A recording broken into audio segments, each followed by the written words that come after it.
I told her to stay home that night. I didn't shout it, didn't make it sound like an order.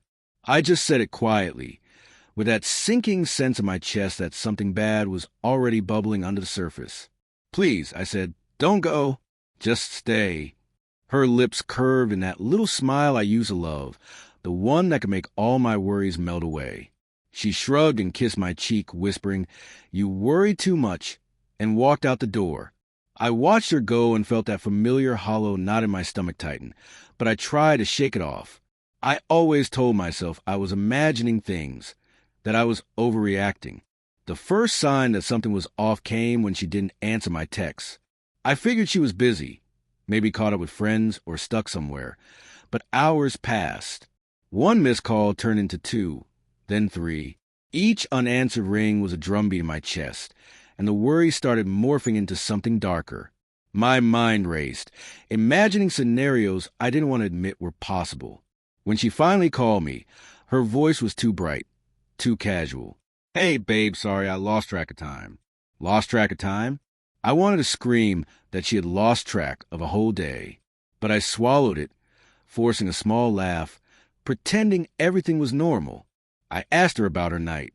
She gave vague answers, mentioning friends, a bar she didn't remember the name of, people I didn't know. Every detail felt like a piece of a puzzle I wasn't allowed to see. Then came the texts. One appeared late at night, a string of notifications I hadn't seen before. I picked up her phone to check, a mistake I'll never forgive myself for. And there it was. One message, then another, from a name I didn't recognize, but the tone, intimate, flirty, casual in the way only betrayal can be casual. My stomach dropped, and my hands trembled. I put the phone down and sat in the dark. Tried to convince myself it wasn't real. Maybe it was nothing. Maybe I was paranoid. But paranoia turned into evidence. I noticed the subtle things that had always been there, but now screamed in neon. The way her phone always faced down, the sudden offensiveness when I asked questions, the way she laughed a little too hard at messages I couldn't read, memories I had cherished, her laughing in the kitchen, resting her head on my shoulder, suddenly felt like lies I had told myself. I questioned everything I thought I knew, everything I had trusted. One night, I came home early from work. She was supposed to be at a friend's gathering. The house was quiet, but something smelled off. Not the usual mix of her perfume and the dinner she cooked, but something else. Alcohol, maybe, or another presence lingering in the air. I called her name softly, then louder. No answer. My chest ached, a physical ache that made it hard to breathe. Then I saw the light on the bathroom door. I approached slowly, every step heavy with dread. The scene was small but undeniable. Her phone lay on the counter, and the messages, they were still open. I didn't need to read further.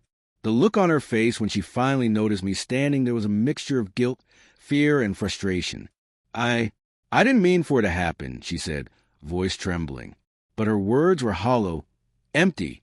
I wanted to rage, to cry, to collapse.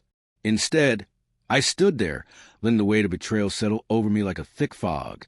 For hours after, I replayed every moment we shared, every laugh and promise, turned them over in my mind, searching for signs I had missed. Love had been real, yes, but so had the lies. I didn't hate her entirely, not yet, but I realized that trust, once fractured, can never fully mend. She explained herself, made excuses, pleaded for understanding, but the emotional wound was raw, exposed, bleeding. I told her I needed space. She left, crying, apologizing, begging me to forgive her. I didn't respond. The house felt empty, the silence both punishing and merciful. I walked through it slowly, touching the furniture we had chosen together, the photographs we had taken. Each object reminded me of what was lost, but also of what I had regained. Clarity, strength, the ability to protect myself, even when it hurt more than anything to do so. Days passed, nights passed, and though the pain remained, so did the lesson. I realized betrayal doesn't just break hearts. It reveals them, lays them bare, and forces a reckoning. I was left with the memory of her smile and the sting of her choices, a duality I would carry for a long time. I learned that love cannot thrive without trust, And when it's gone, you either pick yourself up or stay buried in what was. I chose to rise.